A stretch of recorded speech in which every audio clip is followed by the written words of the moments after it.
Welcome back to the Speaking and Communicating podcast. I am your host, Roberta Ndlela. If you are looking to improve your communication skills, both professionally and personally, this is the podcast you should be tuning into. Communication skills are crucial for your career growth and leadership development. By the end of this episode, please log on to Apple and Spotify, leave us a rating and a review and what you'd like for us to discuss on this podcast that will be of benefit to you. Now, let's get communicating with Ehrlich. Nehrlich. Did I say that right? Yes. With Ehrlich from Silicon Valley. He has 20 years experience in the tech industry, including Google, and he is now an executive leadership coach who helps leaders make a greater impact. And before I go any further, please help me welcome him to the show. Hi, Ehrlich. Hi, Roberta. Thanks for having me on the show. Thank you for being here. Welcome. Please tell us what's going on in Silicon Valley right now. Oh, that's a tough question. Silicon Valley is an interesting place right now because for most of my career here, it's been always up and to the right. Everything's getting better. It's amazing. And this year has been very different because there were a lot of layoffs over the past year, especially in the tech industry and especially in Silicon Valley. And so there's a lot more uncertainty in people's heads. They're like, ooh, what's going to happen? Like people used to believe like, no matter what happens, I'll get another job. There's always another job. And now there's like people on the street looking for jobs. And it's a little, people are a little nervous, I guess I'll say. But I guess that's kind of just what the whole country feels like these days.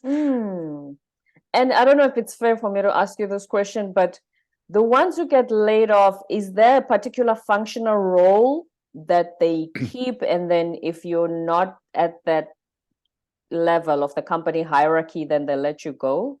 Or is it random? Is there a criteria? It depends. Every company does things differently. Sometimes there's a particular department let go, and sometimes it's a particular function.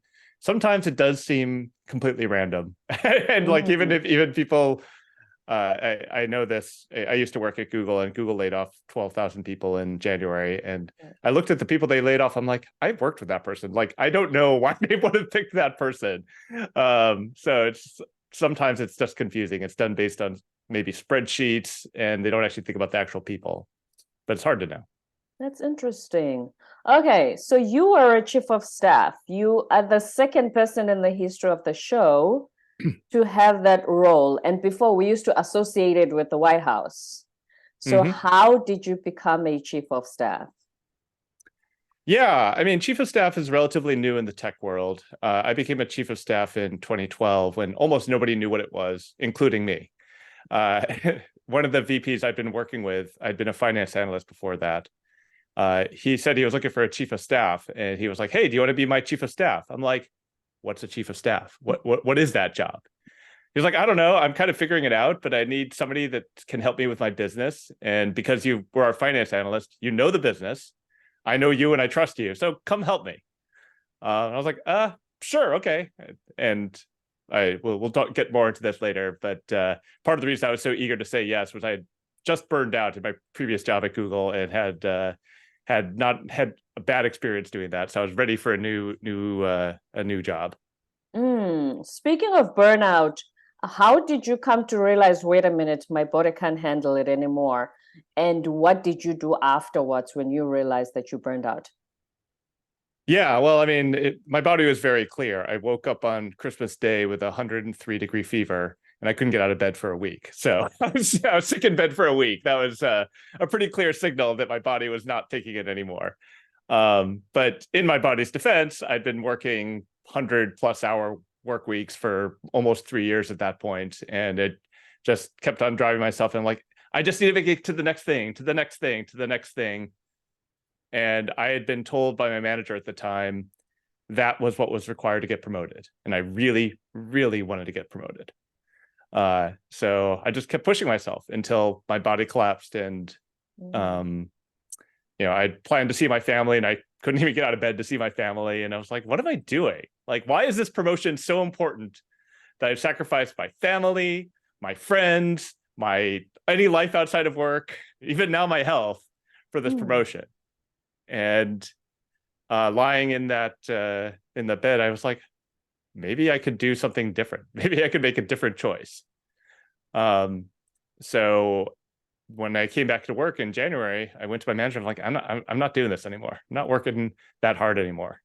And my manager was very supportive. She said, if you can't handle the work, I'll find somebody that can. I was like, ouch. Okay. And did that mean you got fired with somebody I did not get fired.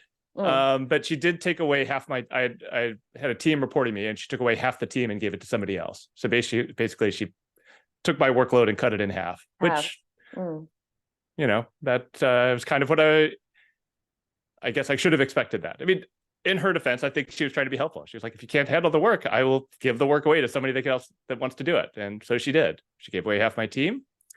And my performance rating went from strongly exceeds expectation to barely meeting expectation because I wasn't exceeding expectations anymore. Quick question. Did the half also come in terms of your package? No, it did not. It wasn't affected? Nope. Oh, okay. Huh. Oh, yeah. Well, wow. I mean, it was affected in a way because in Silicon Valley, like your base salary is only part of your compensation. A large part is from your bonus. A large part is from stock grants. So my bonus was affected by my performance rating being slashed, and as was my stock grant. Okay. So, but my week-to-week salary was not affected. And from my perspective, like the worst possible outcome that I had feared had happened. Like I lost part of my team. I lost my performance rating I'd been working so hard for. And the weird thing for me was I had feared it so much. I said, this can't happen. I will not let this happen. I'm going to work myself to sickness to avoid it happening. And then it happened. I'm like, oh, I'm still here. Like nothing. You were struck by lightning. I wasn't struck by lightning. I didn't instantly walk down the street and have people pointing like, Eric, you loser, you can't do anything. That's kind of what I imagine would happen. And none of that happened. It's like, I just kept doing my job, just less of it, and working 40 or 50 hours a week instead of 100 hours a week. And I'm like, actually, this is kind of nice. I can get used to this. So you were happier? I was actually happier. Yeah. Wow. Yeah. So it was a really interesting moment for me. And it realized there were all these things I had never questioned of I have to do this. I need to do this. I can't do that. I can never talk back to my manager was what I had in my head. And I was like, well, I just tested this one and it was not a law of nature. It's not like breaking the speed of light. It's just something that was in my head. It was just a rule I'd made up and was enforcing. And I was like, wait, what are some other rules I have been enforcing on me that I didn't know? Yeah, so let's test this out in another area of life. Exactly. So I actually went on and did that whole year, 2012. I was doing that. I said, I can't do anything new. And so I tried something new. I learned to snowboard that spring. I was like, oh, I learned something new. And, then that fall, I had always told myself, oh, traveling internationally by myself is too scary. Like I could never do that. And I was like, well, let me just try it. So I planned a trip to India and ended up traveling around India for 3 weeks by myself. And I had an amazing time. And I was like, oh, wait, I can do so much more than I think I can. So why am I boxing myself in this way? So many stories you told yourself over the years that you had to question. I think Absolutely. a lot of us should continue to do that. Yeah. And then sorry, go ahead. Oh, sorry for interrupting. I was going to say, no, that's fine. To bring this back around to communicating, like so many of these stories I told myself were affecting how I communicated with others. Because I thought that everybody thought the way that I did. And I realized like, no, some of this stuff is in my head. And when I learned to understand what rules other people were playing by, what games they were playing, what was making up their world and their constraints, I found I could make much more influential and much more effective at communicating because I was learned to speak their language instead of just telling my story from my perspective. Wow, that's a really big one. So before you questioned what you used to tell yourself, you used to think people thought the same. Mm-hmm. When you look back at those interactions and then when you changed, what differences did you notice? Oh, that's a very big question. I guess I would say, for myself, the difference I noticed was I had more freedom to do things because I'd been boxing myself in. I'd been like making a cage. You have to do this, you have to do that, can't do that. And by taking, I was like, well, like the one of like, I have to do everything my manager tells me to do was a rule I had. And I did until I realized the rule was incomplete. I have to do everything my manager tells me unless I accept the consequences of not doing so, which in the case after burning out was like, okay, I lose half my team and I get the worst performance rating. But that's it. That's a change. So I've spent the last 10 years kind of expanding my limits of what I think I can do. And that eventually led me to become the executive coach that I am now, helping other leaders figure out what boxes they're keeping themselves in and that are limiting the impact they can have as leaders because they don't realize they're the ones stopping themselves, not anybody else, just them. The stories they tell themselves as well, just like you did. Absolutely. Mm-hmm. And I help them see those stories and figure out how to let go of them a little bit. Mm-hmm. When you talk about impact, what exactly do you mean? You say you want to help leaders make an impact. Yeah. It depends. You'll find I say that a lot. It depends. Because I've learned anyway. But for everybody, it's a different thing. Different people mean different things by impact. And for some, it's like impact means I want to get promoted. For some, it's like I want to have more people reporting to me. For some, it's I want to help more people. It could mean any of these things. I deliberately leave it open because it's not up to me to decide what's important to the person in front of me. So when somebody comes to me and says, I want to have more impact, I'm like, what does that mean to you? What would that look like? How would you know you're having more impact? How would you measure success? And then we go from there. So they have the answers. You just help guide them or put up a mirror to their face, basically. I think that's what most coaches do. They say, my client already has the answers. I needed to just put a mirror to their face and say, hey, do you realize that this is what you're doing? And then is this what you want to be doing? Yes, absolutely. And sometimes we need to ask a few questions to kind of dig out and get things into the mirror. But yeah, that's essentially what I'm doing. It's like, how will you know? How will you know what success is? It's like, what does success look like? And it's funny. People often are like, oh, nobody asked me that question.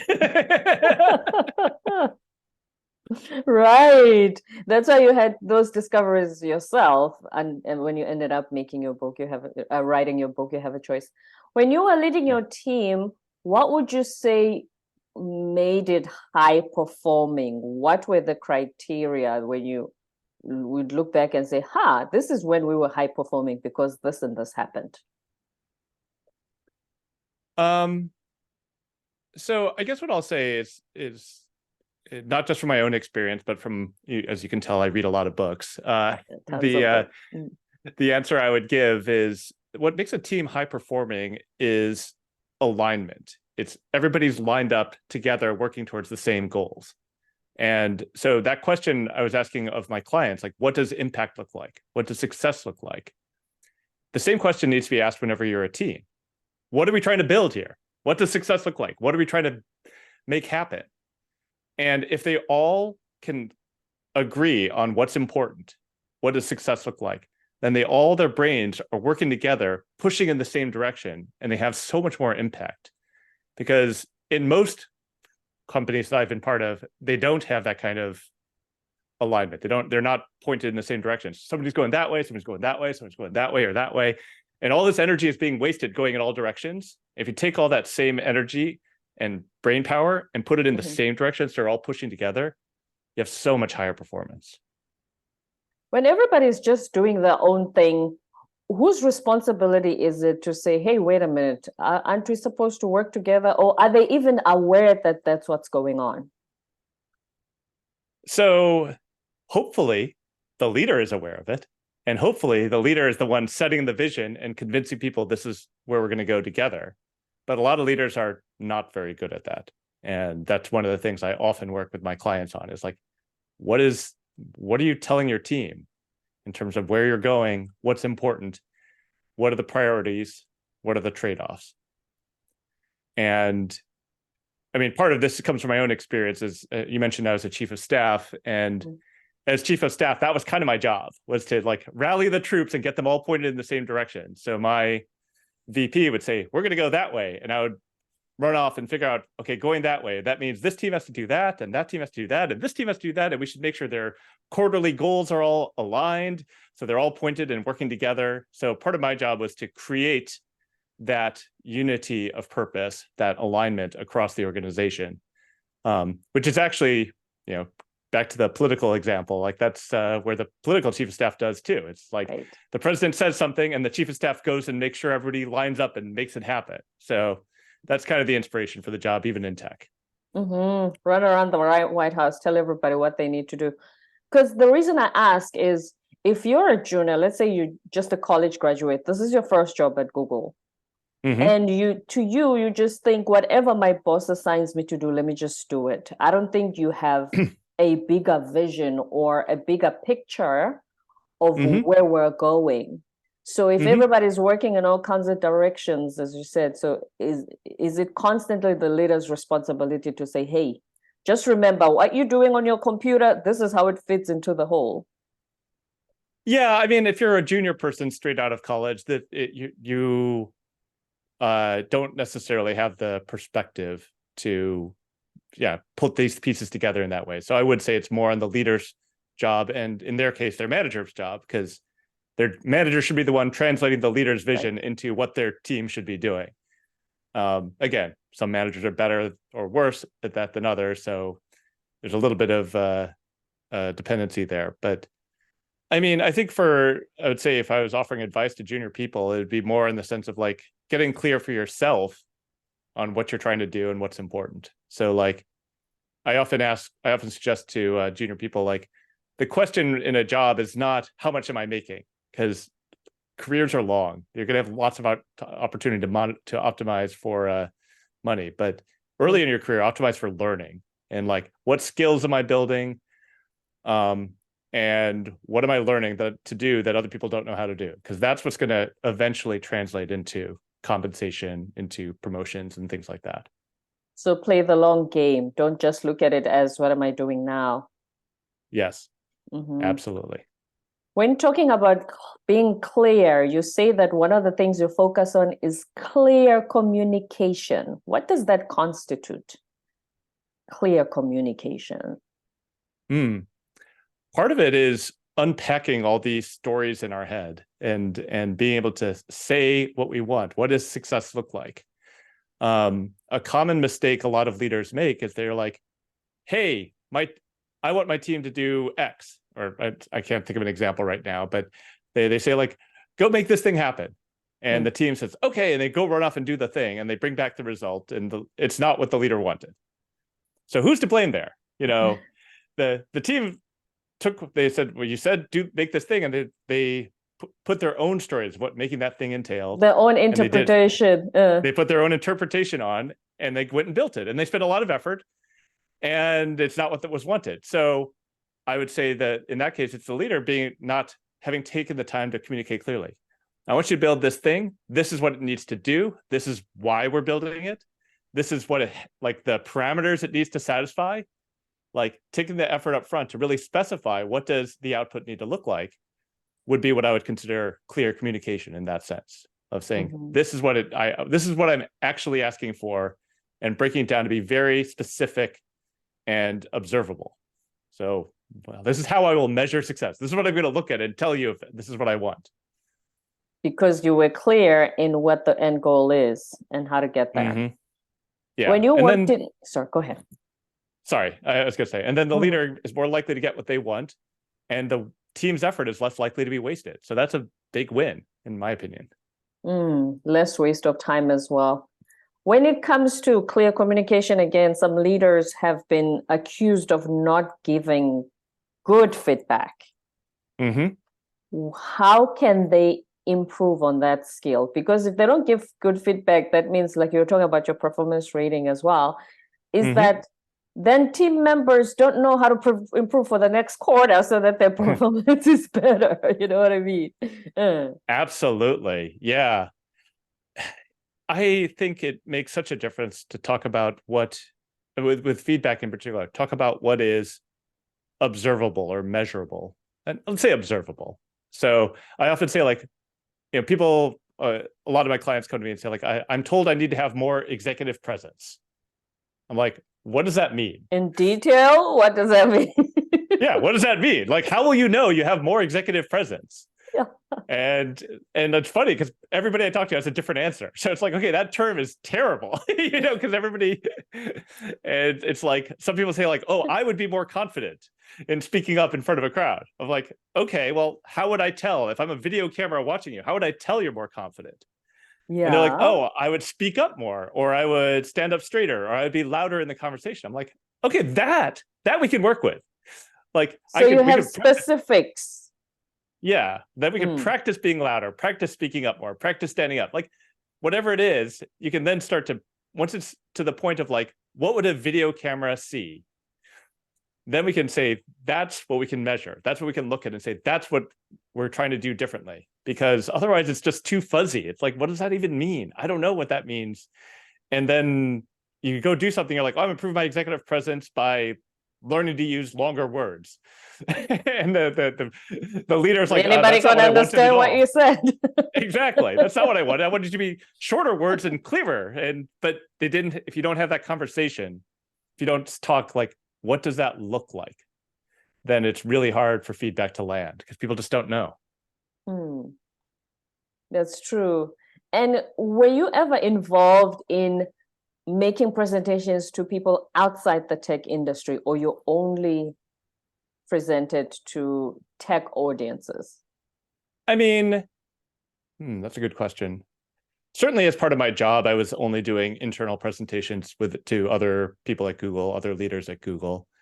Since I left Google, I've done a bunch of talks and presentations to a few audiences, more on these questions of leadership and things like that. So I have a few talks that I've done in that area.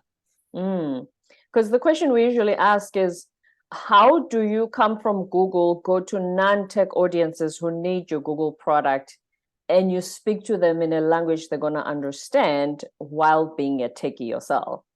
So that the clear communication aspect kicks in as well. Absolutely. That I can answer, because even within Google, there's a lot of non-tech audiences. Right.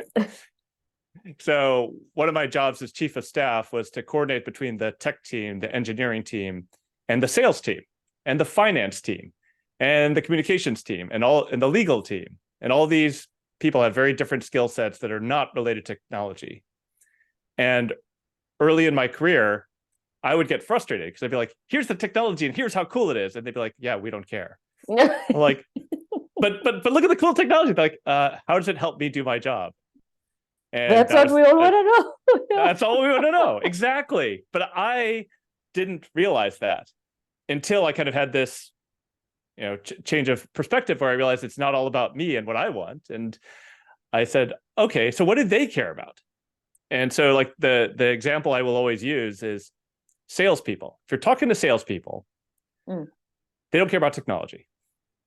And in working with salespeople, I figured out the number one most important thing to any salesperson is, how do I beat my quota? Because if they beat their quota, I've been given a target. Just help me do that. I don't care about how techy you are. Exactly. Because their compensation depends on beating their quota. Their promotion depends on beating their quota. Everything depends on beating their quota. So as soon as I started saying, here's the feature we're building, and this is how it's going to help you beat your quota, the salespeople really listened to me. Now you got their attention. Now you're talking my language. And the same thing applies to any other non-tech audience. You figure out what they care about. So with the finance team, they want predictability. They want to know, like, are we going to hit our numbers? Because the CFO is going to yell at us if we don't hit our numbers. Like, great, I can help you hit your numbers. The legal team wants to know, how do we minimize risk? Because if we get sued, that's going to be my fault. So, like, we've changed it to match that. So once I learned what different people cared about and put it in terms of, like, this is how I am going to help you reach what you care about, people listen to me. We say that every time we talk about public speaking, that as soon as you make whatever presentation you have, as soon as you make it about the people you're presenting to, that's how you're going to get their attention. They don't care how smart you are. And I know we fall for the trap because, you know, like you went to MIT, you want people to recognize that you went to MIT, you know what I mean? That's no small feat. But sometimes we get caught up in that to say, hey, I want to prove to you that I'm really the person for this job because this is how good I am. I came from MIT. Yeah. Nobody cares. Just nobody cares, because if it doesn't help them get what they want, it doesn't matter. So yeah, I think with public speaking, with any kind of communication, your job is to like understand where your audience is at, what they care about, and then paint a picture of what it could be if they listen to you, if they do the thing you want them to do. And I'm going to take you from here to there. And if you can first show that you understand where they are today, you understand their situation, you understand what they care about, and then you paint a picture and and here's what we could do together. This is where we could go. This is what life could look like. They're like, ooh, I want that. If you can get those two elements, you'll have an audience. That's it. They're going to call you back for sure. You did you say you have 2 kids? I do have 2 kids. I have a almost 5-year-old boy and a 2.5-year-old daughter. Do you find that with your 5-year-old son, if you also use that strategy of, if you want him to do something and he doesn't want to, and if you show him the benefit of why? Oh my God, that's the hard question. Well, because in his case, sometimes he won't do it just because I'm the one telling him. Like if I tell him to do it, he's like, no, I'm never going to do it. And then my wife tells him, he's like, okay. Oh. Good cop, bad cop. Okay. So not the example for his age right now, I think, because I've had guests who are parents of teenagers, and some of the strategies they've applied and they actually do work sometimes. Yeah. It works sometimes. I mean, my son loves reading, so it's like, hey, if you keep this up, we're not going to be reading stories tonight. It's like, okay, fine. Show him how to get to where he wants to be. Yeah, exactly. There you go. Right. Exactly. Your website, you titled it Too Many Trees. Is there a reason for that? Yeah, when I was thinking about starting my coaching business, I tried to think about what made me different as a coach. And one of my strengths has always been seeing the big picture, like seeing the whole universe. And there's an American saying, something like, you can't see the forest for the trees, as in there's so many trees you can't see that you're in a forest. And so that was kind of the idea. It's like I help people stop looking at the trees in front of them and look at the bigger picture, the forest, and guide themselves out of the maze that they're caught in. Was that part of the experience you garnered when you were part of the Google business strategy? No, I think it's the other way around. It's something I've always done. I've always thought in terms of big picture. I like understanding how everything fits together. And that meant that I was good at business strategy, because that's a lot of what strategy is looking at the big picture and trying to figure out, if the world has this situation, what can we do within it to achieve our goals as an organization? Okay. And you say you help your clients define what success means to them. What does success mean to you then? Great question. I spent a lot of time thinking about that. But for me, success is, I guess, 2 things. One, I really like helping people get unstuck and figure out their way forward. I think people are our most valuable resource or capability. And if I can help people be more effective and impactful, that is huge. It makes me very happy, and it has a great that's how I measure impact, when my clients have more impact themselves. And then secondly, from a selfish perspective, I want to control my time.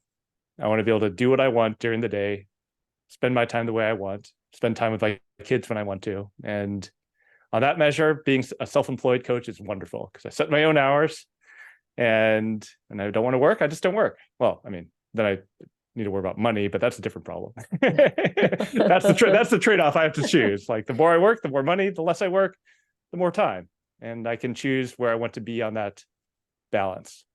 Mm.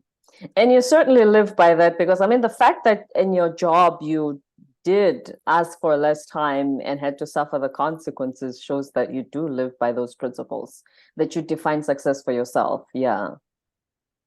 Absolutely. Yeah. I mean, that was the hard part for me about leaving Google, because as you might imagine, Google pays a lot of money. I can imagine. And so I left Google just after I became a father. So just after my son was born. And it was really hard to walk away because, like, I'm a father. I have responsibilities. I have to take care of my kid. And to be clear, we're fine. Like, we make enough money to get by, and my wife has a good job. That's good. Yeah. But yeah, I was really debating, like, can I afford to leave Google? Like, we need the money. And I was like, well, actually, we don't need the money. The money is nice, but I actually had a coach myself at the time, and the coach asked me, so is that the example you want to set for your son?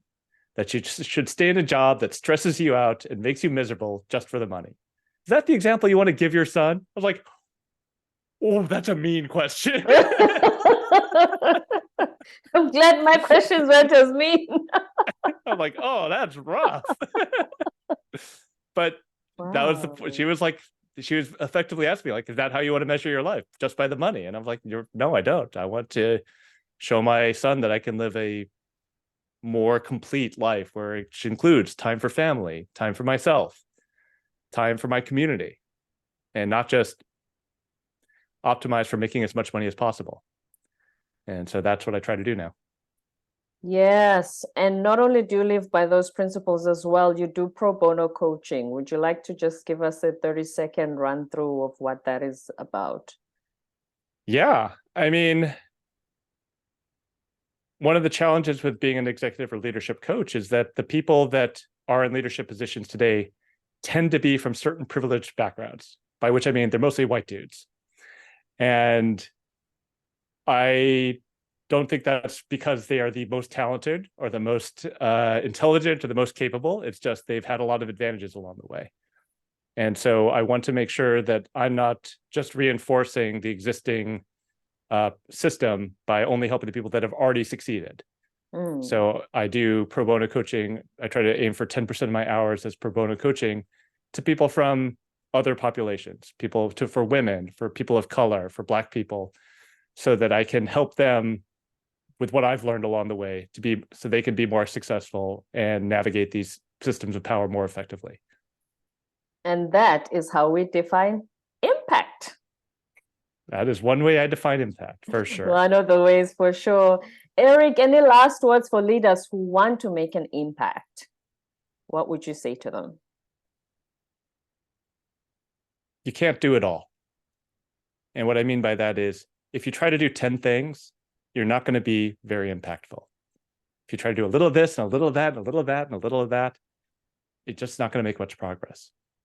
It's far more effective to figure out what is the most important thing and put your attention there and do that and let go of trying to do other things. So if it's okay, I'd love to tell a story here. Oh, please. We love stories. Yes. So early on, when I was working too hard at Google, there was a director I worked with who was incredibly impactful. And the way I measured his impact was that the CEO of Google and the CFO of Google would call him up and ask him to do things and listen to him when he gave them advice. And unlike everybody else I knew, he went home at 6 p.m. Despite being that high up in the hierarchy? Absolutely. Yeah. I was like, at the time, I was working 8 a.m. to midnight every day, even weekends. And I was not having 1/10 of the impact this guy was. So I went to him. I'm like, how do you do it? Like, how do you have that impact and leave? He's like, I work on the most important thing first. If I don't get to the next thing, that's okay. It's not as important. And it seems simple, and it's so hard to do. Because what I was doing at the time was I would come in at 8 a.m. I'd spend 2 hours on email, and I'd start going to meetings, and I'd be in meetings until 5 p.m. And I'd do another round of email.